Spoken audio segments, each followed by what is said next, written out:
Hello and welcome to COS Indiana Live as we bring you Roundtable. The Roundtable segment is presented here every fourth Monday of the month at 7 p.m. We'll be focusing on education and discussion of the topics and challenges we all face as we use the Constitution to save the Constitution. Join us now as we bring you COS Indiana Roundtable with our MC, John Ackerman.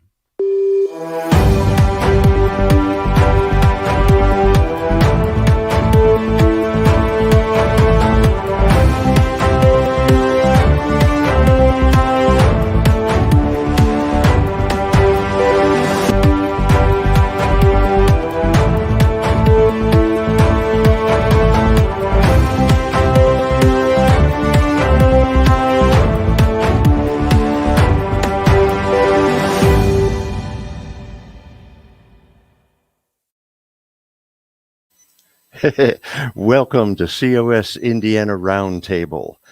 I'm your host, John Ackerman. We have a brand new format and approach for the Roundtable. Starting tonight, the very first segment will be I Want to Know. We want to get to your questions right at the top. This is where our state leadership team will address your questions.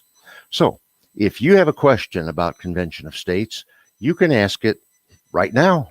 If you're watching live on Facebook or YouTube, just click the comment button and enter your question. After that, we'll introduce a brand new segment called The Road to Activism, when we'll show you what you can do to make a difference as we use the Constitution to save the Constitution.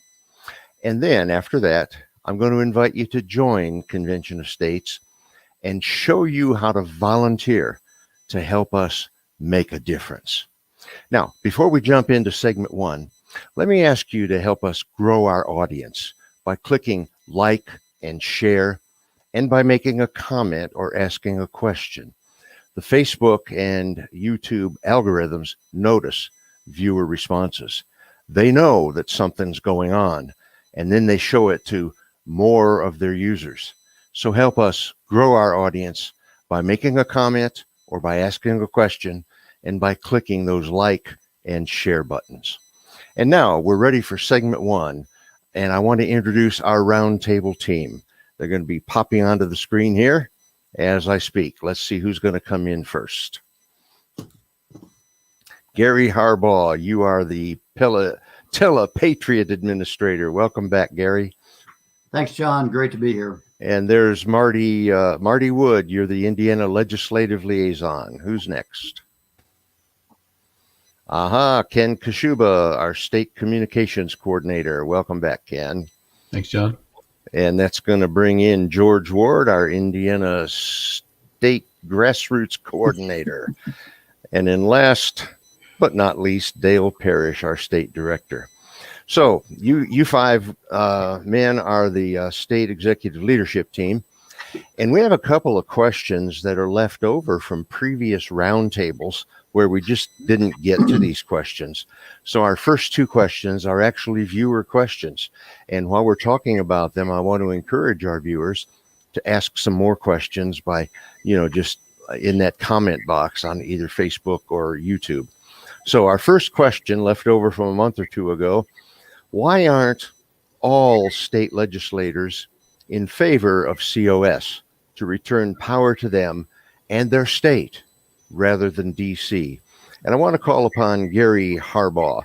Take the first crack at that, and then we're going to go around the table. We're going to really do round table. Gary, what do you think is a good answer to that question? John, I had the opportunity to listen to some of the debate in the state of Nebraska where they're very close to passage. And one of the opponents, although she acknowledged she was going to vote for it because they put in a sunset provision this time, but it was just simply a fear of the unknown. Let's face it, there's never been a convention of the states called under Article 5 in 200 years. Yeah. And there are people who are genuinely fearful because of the uncertainty of what's going to happen. And I appreciate that. I think those questions truly have been answered by Rob Nadelson and in all of his fine work.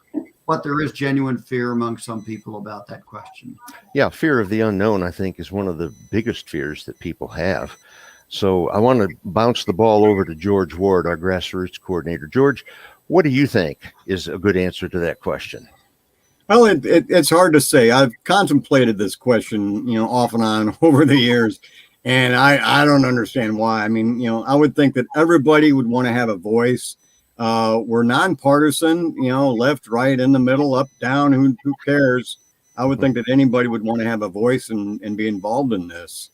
And I see what Gary is saying about there being a fear, but they haven't had a convention of states for the purpose of amending constitutions, but this is not the first convention of states over, for anything that is. So, there's established rules and there's things that have, that are normally used at we had a simulation back in 2016 and it went great. Yeah. They set the rules. They voted the secretary and the president for the meeting. So that's on our website. You can see that under simulation in the headline. So I don't know why. I think everybody should have a voice. So George, I don't know is not an acceptable answer. But how about I don't care? How about that one? Well, it is a big mystery, when you think state legislators ought to want to reclaim that power. Yes. So let me go over here around the table to Ken Kashuba, our communications coordinator. Ken, take a crack at that question, would you please? Well, yeah, I think we've had a couple of good attempts there. I'd say, first of all, as surprised as most of us are to find out that many of our legislators aren't even aware of Article 5 to begin with. I mean, they might have heard of Convention of States, but they need to find out like we did. I mean, most of us, I believe, learned about Article 5. It wasn't something we all got schooled in. We touched on certain portions of the Constitution in schooling and certainly remember a lot of that. But I think a lot of these legislators, when they find out that, wow, there's really something in the Constitution that allows we the people to amend legislation. So I think from there, then they start hearing the myths and they start hearing about the runaway conventions and all the things that could take away the Constitution as they know it. And I think it's really just it's a matter of education. I think most of them just aren't educated in that area, so they're scared, and it brings out the fear. So that's the way I see it. I don't know. It's hard for me to get into a legislator's head to begin with. Who knows? Yeah, what would make an otherwise sane, rational person want to run for the state legislature? Exactly. Serving is a good thing, but running and all the politicking and campaigning, boy, oh boy, oh boy. Well, let's go over here to Marty. Marty Wood, you're the legislative liaison. You're closer to our state legislators than anybody, but Indiana legislators passed the resolution back in 2016. So, Marty, what do you think? Why aren't all state legislators in favor of this thing? Well, it's an interesting question, and they're an interesting group of people. We have 150 representatives in our legislature, and some of them are new, so they weren't here when it was passed. Yeah. And even those that were here when it was passed and understand at least that portion of our Constitution, do many things every day that are in violation of our Constitution. So our legislation is part-time. I think things are hard. I had one senator tell me that, I don't realize how hard it is to pass a bill. And my response was, it was designed that way. Yeah. It was supposed to be hard. It was not supposed to be easy. It's a process, and people don't like things that are hard. And especially when they're part-time, they'd rather deal. Right now, we're struggling with a lot of things going on through our state house, and the easy things are kind of floating to the top. The hard things are sinking to the bottom fast, and it's the hard things that we all want to have happen. So this is all part of it. It's easier to do easy than hard. That's a good point. Now let me turn to our Dale Parrish, our state director. Dale, what do you think about this? Well, John, a couple things come to my mind. One, I think, is party loyalty. Any legislator who belongs to the party that's in power in Washington D.C., I think they tend to want to do what the party wants them to do. So I think party loyalty comes into play, and I think while we've heard this, we've heard many legislators tell us that, well, we don't have control over so much of our budget. Washington D.C. really has more control of our budget than we do. But I think while I know that there are some legislators that feel that way, but I think there are a lot of them that are comfortable with that, and they don't want they don't want to take control. They don't want the power that this would give them. And I think lastly, and this was mentioned by some others already, I think the fear of it, the fear of dealing with having control and dealing with more power, I think is pretty substantial. So those are the things that come to my mind on this particular question. Okay, and while you men were talking, a thought occurred to me, and that is that there are some state legislators who really believe in big government and central planning and central control, and they don't want to take control back from DC. They like Big Brother. George, I see that hand. You want to add something? Yeah, kind of what Dale was talking about. Yeah, you would think that the state legislatures would want to have more power and bring that power back to the states, but like the Spider-Man movies, with power comes big responsibility. So when you have the responsibility for something, you're also accountable to your decisions. So I just wanted to kind of stick that in there too. So Dale. Yeah. Also, John, if something goes wrong, then they can always blame DC. They can always blame the federal government for it. So, so they don't have any responsibility in it if it's something that goes wrong. So. It's convenient to have that scapegoat. Right. Okay, well, this is the first time we've tried a real roundtable format, and it's working beyond expectations. Thank you, guys. And now, we've got a question that's popped into the gallery, John. I'll go ahead and put that up. Okay, let's see what it says. Susan Lyon writes, does Indiana have a bill in the works similar to Florida's HB 1557 just passed, restricting educators to discuss sexual orientation and gender identity with students? I think Marty might be our go-to guy on that because he's our legislative liaison. What do you know about that, Marty? Yes, we do. Actually, we started out the session with a great number of bills that touched on this subject, but right now there's one that seems to be floating to the top. We're trying to keep it moving there. It's House Bill 1134. And I would encourage everybody to go read that. But this actually came up on our Slack channel, and I responded to the gentleman that asked the question earlier about this. And it's got a lot of the things that we've talked about that this question addresses. It's got many things regarding school board in it. It's a pretty well-rounded bill. It probably doesn't have everything for everybody, but none of them do. So these bills are like taking bites out of an elephant, and this is a pretty good chunk. So we're hoping to push this bill through our House and get it over to in the next week over to our Senate and keep it moving through the process. So I would encourage everybody to read House Bill 1134 and call their representatives, and specifically call the House and Senate leadership and push this. Yeah, one of the things we've learned is that leadership is very important. What leadership wants to happen happens. And if leadership doesn't want something to happen, the committee chair just sits on it and never brings it up to the committee. And I mean, what was it? Almost 1,000 bills were filed this year, Marty? 833 to be exact. Well, I didn't know you had the exact number. That's almost 1,000. It finally stopped changing last Friday. Okay. Only 833. And I, for one, am glad that most of them are not going to see the light of day, because the fewer laws they pass, the more free we are. Amen. Marty, Amen. Marty, do you happen to know, is that a record number or is that a typical session? Well, I've talked to several people who have a better memory than I do over the last several years, and they said they've never seen that many bills in a short session. Really? Yeah. So it might be a record for the short session, which is what we're in this year. Right. Next year it'll be the long session. Yeah.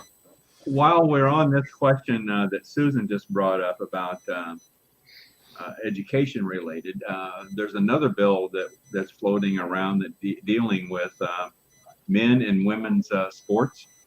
Yes. Do you remember that one offhand, Marty? I don't, but if anybody would follow up on the channel, I will get that information to them. In fact, that bill is, I believe, coming up. There's a reading on it this week sometime. So Okay.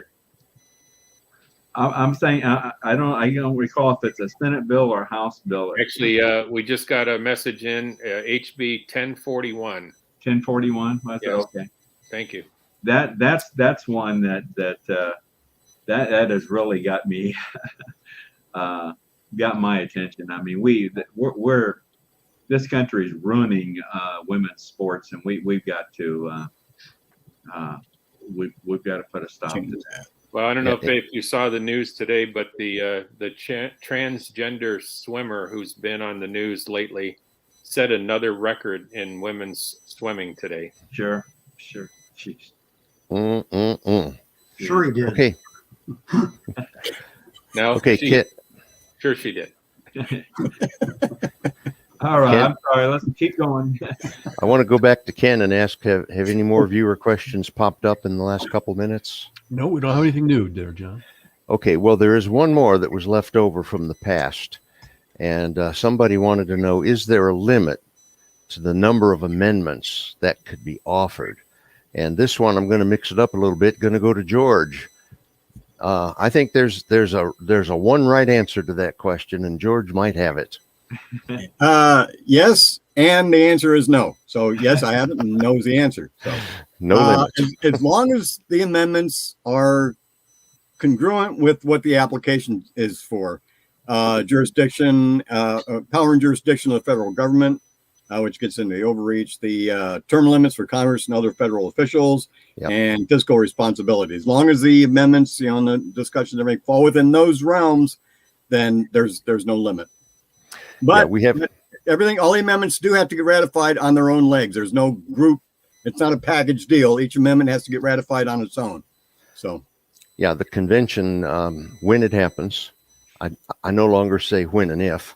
I say when the convention happens, amen. It can propose an unlimited number of amendments, but they have to be related to one of those three topics. Right. And if they're not, they'll be declared out of order, and they won't go any farther. Yeah, Gary. I'd like to make a comment about that because one of the good things about this is you can have a particular topic and there can be a number of amendments related to that topic, and they don't all necessarily become ratified. So people should understand, people who are fearful that, as George mentioned, or as you mentioned, it's not a package deal. Just because the convention meets doesn't mean that everything that comes out of it is going to get ratified. Right. And so ultimately, we the people will have the choice to pick and choose those things that we want to see ratified through our state legislatures or potentially by convention. And as always, every proposed amendment to the Constitution must be ratified by 75% of the states. Right. Mm-hmm. That's a high bar, and that's good because the Constitution is protected from that. Dale, did I see your hand go up?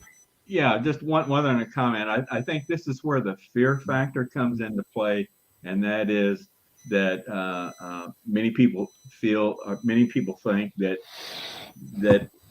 the convention would be wide open, or it would be made to be wide open with unlimited number of amendments on any topic and any and all topic. And of course, the fear is, they're going to address the Second Amendment or something like that.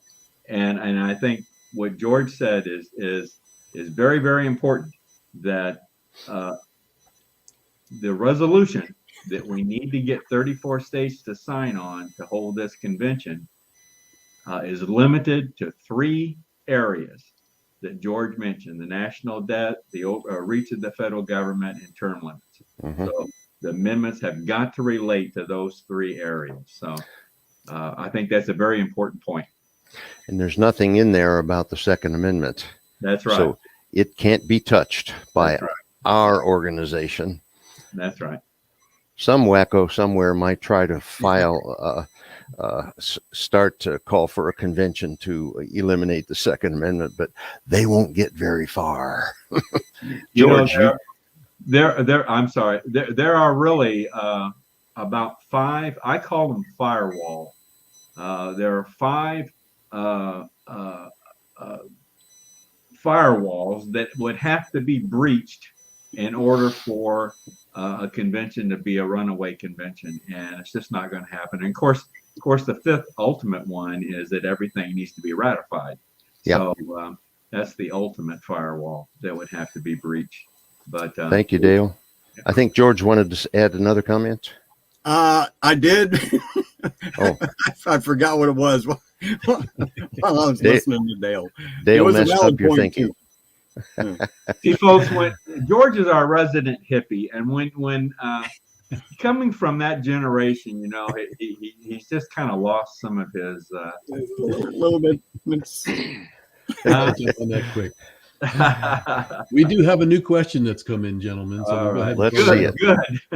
Cheryl Shopmeyer asks, are there any bills being considered to limit the governor from declaring an emergency that lasts over 2 years? How about, Marty's our expert on that. What do you know about that, Marty? Well, the legislature passed a bill last year that attempted to do this, and it was set up for the next pandemic or the next emergency. And so I guess, and the governor vetoed it. The legislature overrode the veto and put it in place. Governor's been taking the legislature to court over the summer and fighting this, has come up with some other language that he'd like to have in it to reconcile some things. Right now, the legislature is holding pat, but unfortunately, the governor's response is to not stop the current one. So we haven't gotten to that next one yet. But this is a very interesting issue. The governor is clearly wanting to extend his authority in every way he can. And this is something that I would encourage everybody, every patriot, every citizen of Indiana to call their representatives and to say, no, stop this immediately. Mm-hmm. I was in a meeting a couple months ago, right after Thanksgiving. I was told by 2 representatives that it was stopping at the end of November. It got extended through December. It got extended through January. So this governor is out of control, and please call. Yeah. And, here's the thing. It has nothing to do with partisan politics because the governor and the House and the Senate are all of the same political party.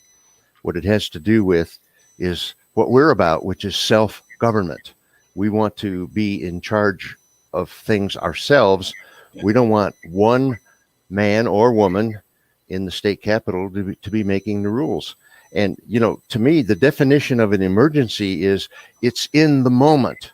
An emergency is when 2 cars crash and the ambulance comes to help the injured. An emergency can't last a month or 6 months or 2 years, So, George, did I see your hand waving at me there? Yeah. Through all the smoke and haze, it finally came back to me. One of the fears also is that it would be a runaway convention. There's a whole bunch of rebuttal against that, but I just wanted to say that there is no authority to do anything like that in Article 5. The only authority that is given in Article 5 is to propose amendments, period. Yep. And that's all I wanted to say. Marty, good I see recovery, that. George. Good recovery, George. With that, we All have right. another question coming in, John. Well, let's hear what Marty has to say before we go into that one. Well, and I Okay. was just going to add too,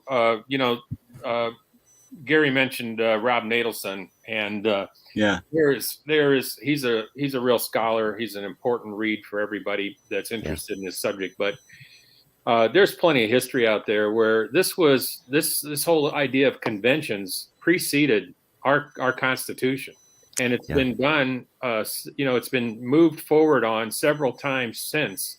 However, states have come to an agreement prior to, formally getting to a convention. Congress has stepped up and proposed amendments in lieu of having a convention. So it's been around throughout a long period of history, and rules have been followed, and these petitions are the same in every state. So it's the same. And if any state tries to pass something that is not consistent with it, it'll be thrown out by Congress. So it has to be consistent. Yeah. So there's a lot of safeguards even in this process, and it's part of Article 5 that most people never were taught. Unfortunately, it's the same sentence in Article 5 about how to do amendments, but this piece of the same sentence was not taught to very many people throughout our history. You're absolutely right, Marty, and thanks for that. So, Ken, what's our new question? Jen Wolecki, or I don't know. I'm sorry. Wolecki. Somebody knows, Jen. Does COS send out info on candidates running for midterm elections? I'm getting more involved. However, I have no idea where to look up info on them. Well, I know, the answer is no, we don't get involved in partisan politics, but maybe Gary or somebody can tell, how do you get an idea, where do you look up information on people running for the midterms? Gary, do you know anything about that? There are a number of places that are relevant for that. The midterm elections really refers, though, to elections for the people who we send to Congress.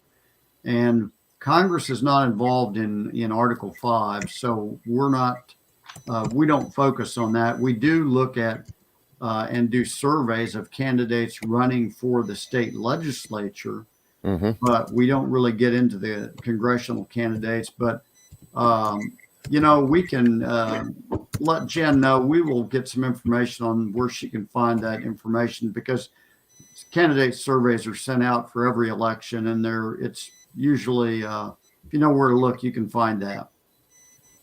There are some websites available that would help Jen on that. We can list them or put them.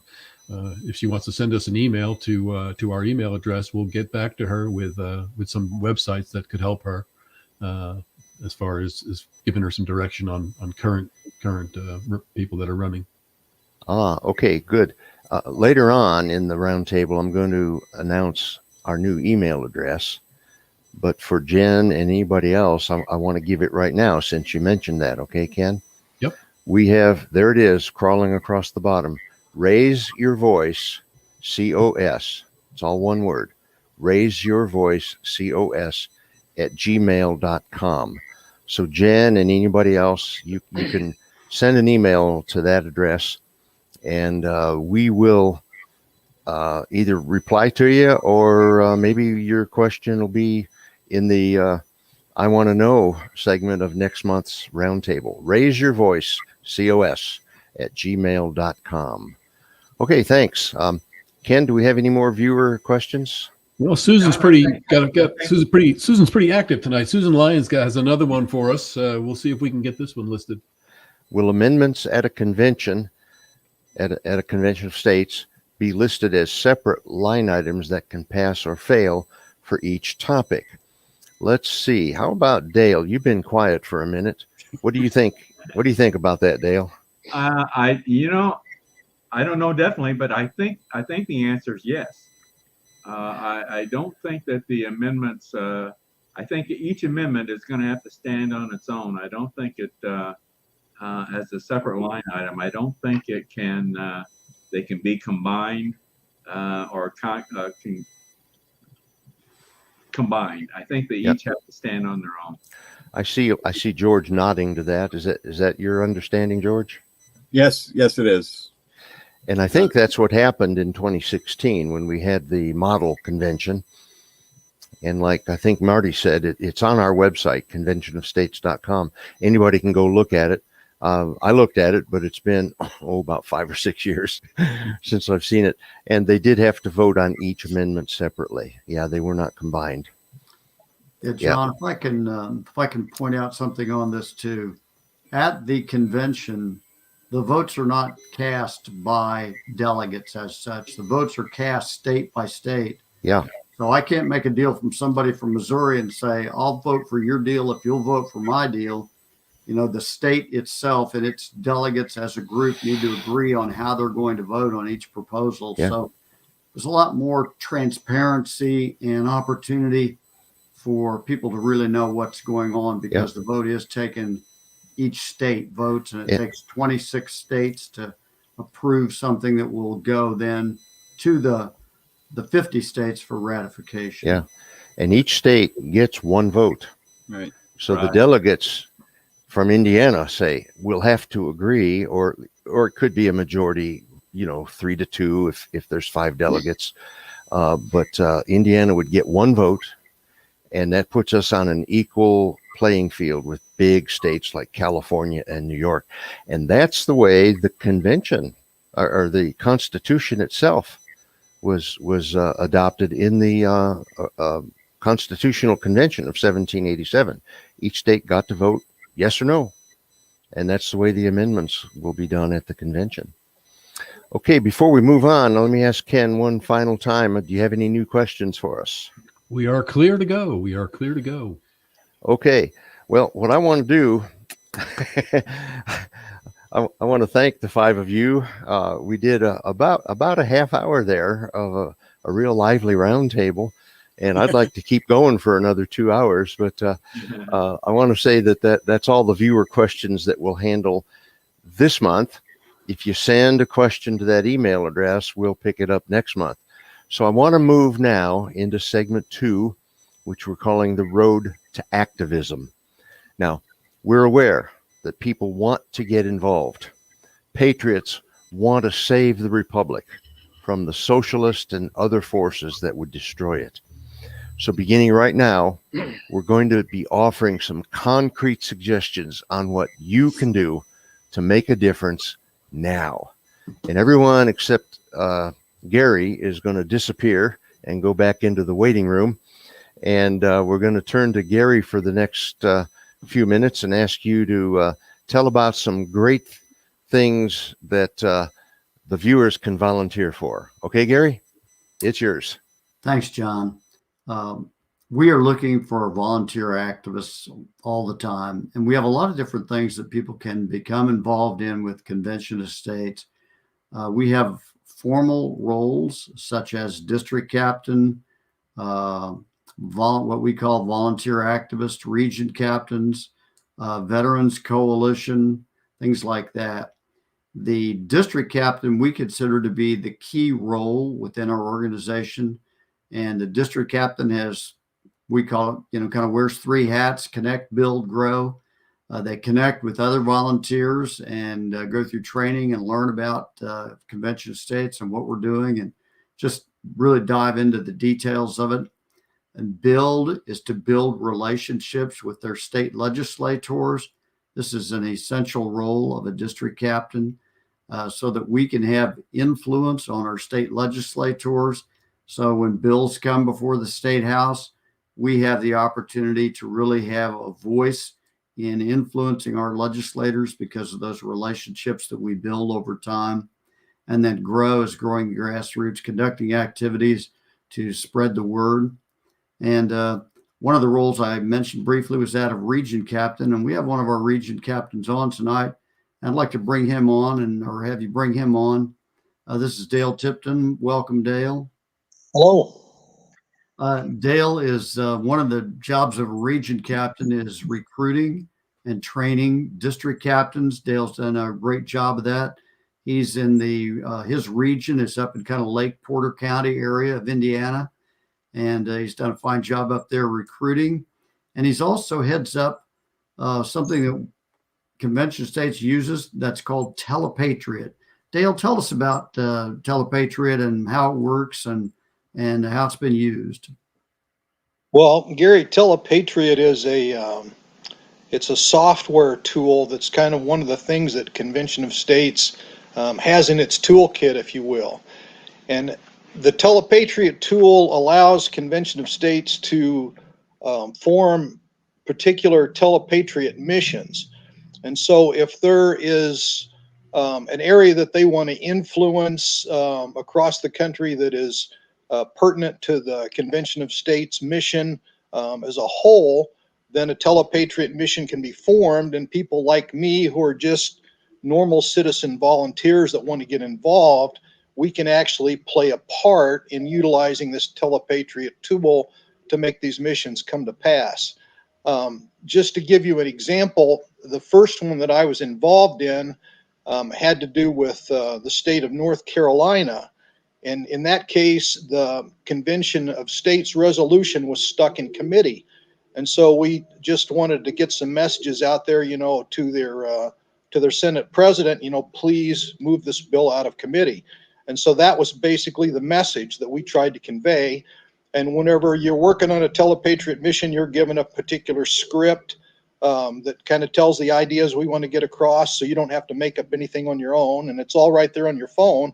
So with a few minutes of training, anybody who wants to be a part of this can be a part of it. The second one was in Virginia, and as you remember, they had kind of a historic election this year, and it was just strictly a call to encourage people to get out and vote. We weren't talking about particular candidates or anything, just exercise your option as a freedom-loving American and get out there and go to the polls and vote. The third one I was involved in actually dealt with a very specific thing. The city of Houston was having an election to fill some vacancies in their school district. And in that, I guess in the past anyway, it was kind of more of a socialist leaning kind of a situation, and they wanted to support people who may be conservative candidates. And we made over 20,000 telephone calls into the Houston area just to encourage people to get out and vote. Surveys were sent out, like were mentioned earlier, as to what the candidates stood for, and a couple of good candidates were elected, I think largely because of these phone calls, because in small elections, in things like school board, even though it's a big city, oftentimes people only win by maybe a few votes or a few hundred votes. And so that was very successful. And so Right. that kind of gives you some ideas. Yeah, I'd like to interject something for the listeners tonight too, and that is Convention of States acquires databases that we believe primarily consist of like-minded voters. So that is who these Telepatriot calls go to, is people who are like-minded. And those are the people that we're encouraging to get out and vote. And as Dale mentioned, we had a lot of success there in Houston. We got some conservatives elected to that school board. And this is one of the things that if you want to be a volunteer with Convention of States, we've had people who are a little older, for example, and are unable to maybe get out of their home, but anybody can make Telepatriot calls. All you need is a smartphone, and we'll get you going from there. So this is another opportunity.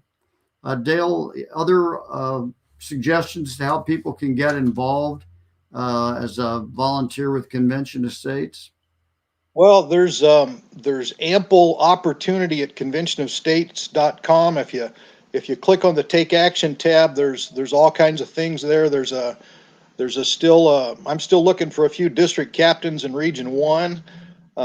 They primarily interact with their state legislature and then also try to build the grassroots in their specific area. There's people that write content for social media. There's people that write content for blogs and for editorials. You just may not know what particular talent you may have the Convention of States may be able to use. And this whole idea of Convention of States is all about activism. And, we're at the point where we can no longer sit in front of the TV and talk about how upset we are as Americans because things aren't going the right way. It's time that we all have to get up and we have to pick up a telephone or a pen or an email, something, so that we can get out and talk to people and start making a difference. So one of the great things about Telepatriot is it allows the average person to really get involved, talk to people who may be several states away even, and to actually make a difference and to influence the outcome of something as important as an election. So it's really a great way to get your feet wet as a patriot. Thanks, Dale. And one of the things Dale mentioned I really appreciate is if you go to the Convention of States, there's a tab up at the top that says Take Action. You click that and scroll down, you will find a variety of things. One of the really good things about Convention of States, we have thousands of activists all over the country. We're not an organization that just sends out a letter saying, hey, send money to us, we'll do something.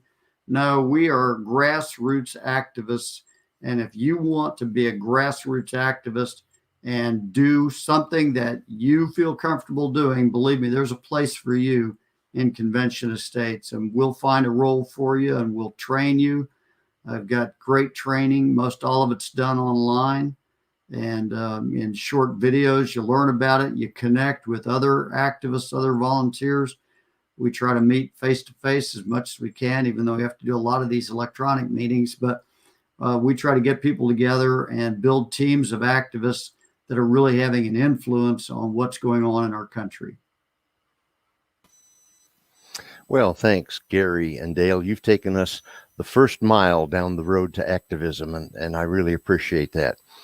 Now, as say goodbye to you two guys, we're going to bring Marty back to give us some details on his work as our Indiana Legislative Liaison. Thanks, John. Well, I'm going to touch on some things close to home right here in Indiana. And this is an even numbered year. So for those of you who don't realize, every even number year, our legislative session is they're working for us supposedly for 30 days. And on odd number years, that jumps up to 61 days. So next year, budget year, 61 days. People think that our legislature is out there doing something all the time, and that's far from the truth. They're regular people. They have regular jobs, and they come and serve us just part-time. And this is a bit of an issue. And in a year like this year, especially, we've noticed the 30-day schedule. There were over 830 bills that were put up.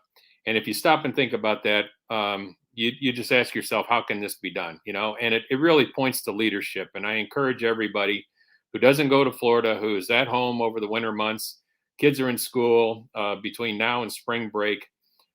This is a great time every year to get involved with your legislature. You can go to iga.gov to get your iga.indiana.gov, in.gov, and see a lot of information out there, what bills are coming up, how to track them, who your representatives are, how to get a hold of them. But out of that, we've prepared a short list of about 70 bills right now that are part of that 830 that fall into education, Second Amendment rights, concealed carry, as well as government overreach, specifically on mandates. Some polling showed that this is at the heart of every buddy we talk to in the state. There's a lot of other issues out there regarding local taxation, business taxes, a number of things. So you can just go through the list and pick something that interests you and start getting involved. And my goal is to get a legislative liaison member in each of our 14 regions. We've been starting to fill that. I'd like to get that filled this year so that those legislative liaison team members can be out there helping the region captains and the district captains make those relationships, as Gary said, to connect, to build, and to grow our action team and our grassroots team. And activism is very important. We need as many people on the ground, close to our reps, building those relationships as possible. I'd like to encourage everybody. We have a Surge Day coming up. We try to do this every year. It's been a couple of years since we did one, but it is on February the 10th.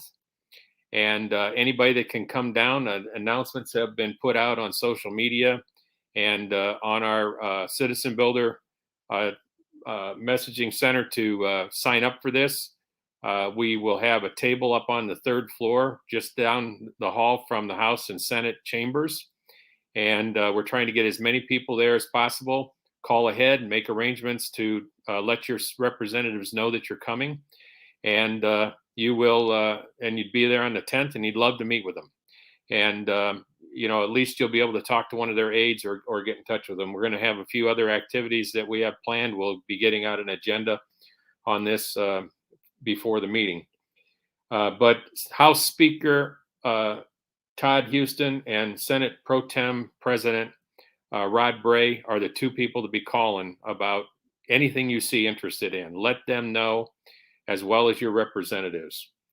I'd like to show a little example right now of one of our team members who testified on a bill earlier this year.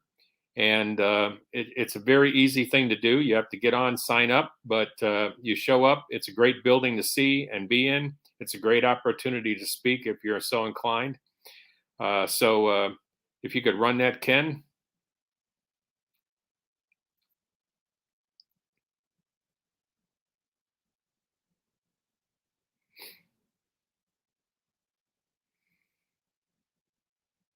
We're missing the sound on this, but this is Paul Phillips. Paul's been with the organization for a number of years. He's with National COS now. And I'd like to introduce another gentleman who is on our legislative liaison team, and you've probably all seen and heard from him, or many of you have, Dr. Dan Stock. And he also has testified many times and done many things in front of our legislators. So Dan, would you talk to the team about your experience? Yeah, I think it's a real tendency to judge a legislator without understanding exactly what's going on. Many of these guys are actually scared. All right, they've been thrust into making a lot of decisions they didn't really want to because the federal government waded into it and made it their problem. And they're not very well informed, especially on the healthcare side of this. And that makes them kind of paralyzed. In a situation like that, they really benefit from us talking to them, making sure they understand that we have their backs, that we're calling them up on a regular basis to say, hey, look, you're not a whack job, so you support me. And we'd really rather support you than replace you. But they need both a little bit of carrot and stick to get it moved off dead center. And it doesn't help to get nasty and ugly with them, but it does really help to make sure that you're informative and firm with them about what your decisions are going to be. To recognize their situation. These guys have been thrust into a situation that no government belongs in. So right now, I can tell you the biggest thing I see is the leadership of the Senate and the House is pretty much deciding what it will let anybody take a vote on and what they want. If there's a controversial topic, legislators tend to want to run away from it because they're scared. And the way they do that is they get leadership. There's 2 ways they do it. They get leadership to put it in a committee for somebody who's not up for re-election. In the Senate, they'll frequently do this. And that committee leader can just refuse to call a bill up for a hearing and let it die. And the other way they can do it is they can use what's called the bill pending objection. So if there's a bill in the other chamber which is similar to the one that they want to talk about or amend in the other chamber, anybody can object to any amendments to the language in their chamber, and all the Speaker of the House has to do is say, I uphold the objection, and that amendment can't be considered or voted on. And so one of the most important things besides hounding them about specific legislation is to actually ask them to change the rules of the House and Senate chambers. Asking your representative to propose changes that reduces the power of committee chairman and reduces the power of the Speaker of the House and the President pro tem of the Senate. A lot of them are a little more open to that. They're a little afraid to stick their necks out because of the lobbying dollars the leadership can control. But I think they're beginning a little more open to the idea of, hey, we better start sticking our necks out. We have so many people running against us in the primaries right now. But we're not without successes. My representative, Chris Jeter, just agreed to sponsor an amendment to House Bill 1295 that would put teeth into that bill such that it would remove the non-compete, non-contact clauses of almost every doctor in the state of Indiana, and every doctor after they've had a contract for more than 3 years. And it's kind of useful people understand how that came about.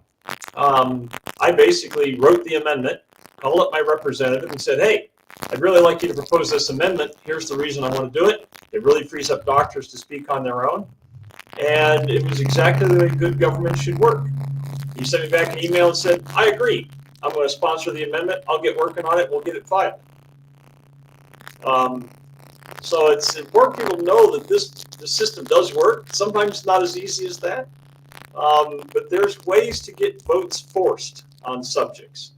At the same time, I'm in contact with 2 other representatives, and I said, hey, when this amendment comes up, please make sure you call for a roll call vote so that we can see exactly what everybody thought about this subject. And they're really quick to do, yep, don't worry about it, we'll be there. And when the amendment comes up, we'll make sure it's not a voice vote where people can hide. We'll make sure we have a roll call vote so we can see everybody who supported the amendment or not. And that's kind of how I'm kind of a political Bambi, but I'm learning pretty quickly how until we fix this system so it's less Machiavellian, how we negotiate it and get it won. Yeah, and we're running out of time, Dan. We've got about 20 days left to fix it this year. So appreciate everything you do, and we're looking for volunteers to do some of the same things. So please go to that website that we showed you earlier, and let us know what you can do and how often you can do it. We're here to help you, and we're hoping you will help us. Thank you. Yeah. No problem. Hey, thanks a lot, Marty and Dan. I really appreciate that. You've taken us mile 2 down the road to activism. And now for our 3rd and final mile for this month, I want to bring in one of our behind the scenes guys. His name is Rick Lyons, and Rick is our events coordinator, I think. Yes, you are. Hi, Rick. What do you want to talk to our people about?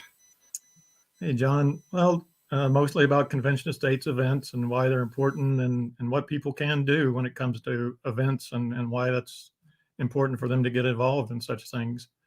So just good evening, everyone, and welcome to this convention of states event. You know, this is our monthly roundtable event to let you get your questions answered live, you know, by COS Indiana leadership. So what you're experiencing here tonight is just an example of one of the many different types of events that we do. So, you know, let me start with why are events important? So one of our goals is to reach new people. And the best way to reach new people, I believe, is through events. New people build, you know, an army of grassroots advocates that turn up the volume on all of our voices for what we're trying to accomplish here. So events encourage our supporters. You know, when they see all of us doing something, they know that they're part of an active team that's involved and working to do those things that we believe are important. You know, they realize that they're part of something important, something effective. And, you know, this is a way that people can get involved and actually make a difference and accomplish things. So, and then events, you know, give our supporters something, you know, those who are volunteers and leaders, it gives them something positive to do to make a difference. You know, everybody you see here tonight is just like you are out there right now, you know, asking, well, what can I do about it? You know, we tend to get frustrated sometimes and, you know, well, what can I do about it? Well, that's kind of the purpose of this roundtable event here tonight, is to answer that question for you. So, you know, it gives our supporters, it gives our volunteers, our leaders something to do, and answers a question for them. You know, what can I do? Well, here's, you know, you're seeing tonight many things that you can do. And when it comes to events, there's many things you can do and many ways to do it. So, you know, we all join Convention of States, and, you know, that gives us the opportunity to help with events. And through that, we found good, positive ways to help accomplish our goals. Helping with events, you know, it's also a benefit of membership. You know, you sign the petition, you become a member of Convention of States. And, you know, you may have thought about having an event of your own, but you didn't know what to do or how to do it, or you didn't have the resources to do it. But if you become a Convention of States member, you become part of a team that can help you do these things that you want to do for your country. And, you don't have the money, you don't have the resources, you don't know how to go about having an event. We can help you with all that. So that's part of what the events coordinator team does. So, a big reason for our events is to make our voice heard and our presence felt. And when we're planning an event, I tell, all of our COS, our almost 70,000 COS members here in the state of Indiana, nothing attracts people more than a crowd of people standing around the Convention of States booth. So having the event is important. Showing up at the event is important. If we don't show up and speak up, then I think both our adversaries and our allies think we don't care. They can't hear you yelling at the TV or yelling at your computer, but they can see you and hear you when you attend an event or when you help staff a booth or you help host an event. So that's, one of the reasons events are important, I think. And when we talk about events, we don't mean just Convention of State events. You can make a real difference by attending other events, by attending things like school board meetings or campaign rallies or town hall meetings or, council meetings or legislative sessions like Marty was talking about earlier. I recently did that. I went to one of the legislative sessions and, they were talking about the vaccine mandates and things like that. And several of the people you see here tonight went and testified, plus several others from Convention of States. And I went just as an observer and a supporter, I guess. And but it was real easy. I mean, I didn't feel like I was out of place. I didn't feel like I was unwelcome. The security guards at the entrance, you have to go through the metal detector, of course. But they made me feel comfortable, and nobody questioned why I was there or made me feel like I didn't belong there. So, going to these type of events is important, and you have the right and the privilege to do that. So, I think it's important for us to not just show up and do Convention of States events, but to show up at these other types of events too. And as a Convention of States member or representative, make our voice heard through that, and feel free to express your opinion right along with everybody else. So, but when it comes to Convention of States events specifically, let me kind of address that a little bit. What can you do? What do we need you to do? So you can the first thing you can do is spread the word about our events. If you've signed the petition and become a COS Indiana member, you're on our mailing list. So you get our newsletter, which we have a really, really great newsletter. And, our newsletter has gotten national recognition. So from the COS National Organization. So if you sign the petition and become a member, you get on the mailing list for that. And you get that every month. And so, you can see those events announcements in that newsletter and then talk to people about them. And, you can post on the social media when we have an event going on. You can share that with people, send emails to your friends, things like that. Just send them a message. Say, hey, I'm going to this Convention of States event. You want to go too? It's just as simple as that. That's the first thing you can really do. So, and then another thing you can do is, when we have events, we have to have materials. This is a material world, and it takes money and materials and people to do things. But another thing that you can do to help us out is to purchase materials for our events. We have a lot of different types of printed materials, handouts, flyers, posters, banners, rack cards or postcards. And, you can find these online at our COS National website. And that's conventionofstates.com. And you can purchase these events and have them sent to us, sent to me in particular. And then I can distribute them to the different hosts of events around the state. So if you want to help contribute materials, purchase those and have them sent to us. I think the best way, I was trying to figure out how to communicate that here without, because I can't post you a link, but just send me an email at rick.lyon, Lyon, @cosaction.com. And, you can I don't expect you to remember that here and now, but you can catch that in the recording later, because this recording will be available on YouTube and Facebook. So you can come back and catch that address later, but it's rick.lyon@cosaction.com. So just send me an email and say, hey, I'd like to purchase some materials. How do I go about doing that? And where can I send them? So I can help you with all that. And then the next step up, I guess, is you can volunteer to staff an event booth. So as I said earlier, part of participating in events is a benefit of membership.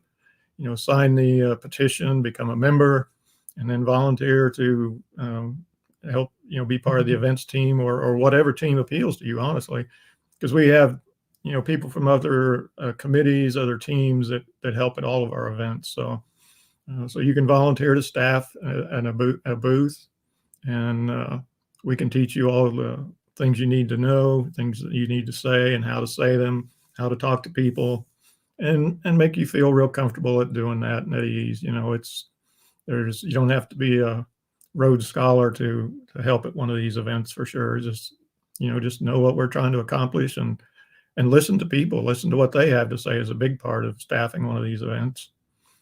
So, and then after that, the next level of participation, I guess, would be hosting a COS event.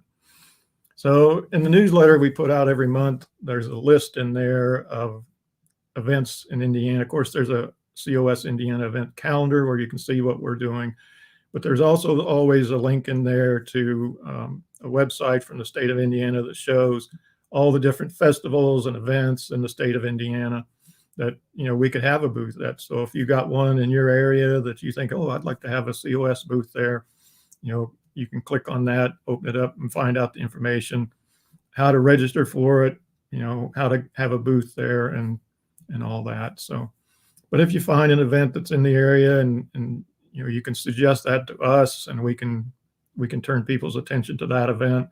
And if you want to help host it or staff it, either one, we can help you with that too. One of the most important things you can do right now for us, if you've got experience hosting events of any kind, we can use your help. So we've recently created what we call regional event coordinators. The state's divided up into different regions. The regions are divided up into districts. And originally I was trying to keep all the event materials and distribute them through the state to people who were hosting events. But, there's just so many events now and so many people doing things that just I couldn't handle all of it. And it became really expensive and inconvenient to try to distribute materials to everybody. So we have created regional event coordinators so that each region will have their own event coordinator, and will work with me and I'll work with them on helping people in the local areas have events. So, we started that program recently. We have 5, but we need more. So like I say, if you've got event experience, whether it's your school or your job or whatever, if you've got experience with, helping to plan and host events, get a hold of us, because we could sure use your help with that. Hey, thanks, Rick. That's some really good stuff that you shared with us. Really important. Really do appreciate it. Thank you. Thank you. Well, now, as we move towards the closing segment, here's a video of some young people giving their answers to the question, is the federal government broken? Our government is definitely broken. The EPA is totally out of control. I mean, VA is completely broken. If a private business were to run things like the government, they would be out of business like that. Our tax system is ridiculous. And how are we supposed to pay for that and our student loans and find a place to live with no job? I mean, it's almost as if nobody really cares what happens to us anymore. There are so many problems that we have, and that's just going to be placed on us. My generation especially, we need to lead, because enough is enough. DC needs to listen, and we need to take the power back to the people.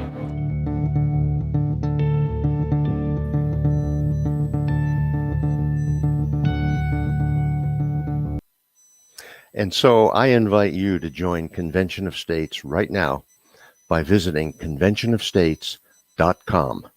Pretty simple address, conventionofstates.com. We're going to show you that website. And once you get there, you can join Convention of States by signing the petition. There it is. You just fill in the blanks and click send it on in. Now, if you really want to make a difference, click that Take Action button at the top of the screen. And when you do, you'll see this screen. Now you can click Become a Leader. And there you can apply for a leadership position. And so I say to you, now is the time to visit conventionofstates.com, click Take Action, and help us make history. Well, this brings us to the end of this month's roundtable.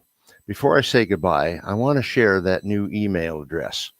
If you have any questions about Convention of States, you can email them to us at that address, raiseyourvoicecos@gmail.com.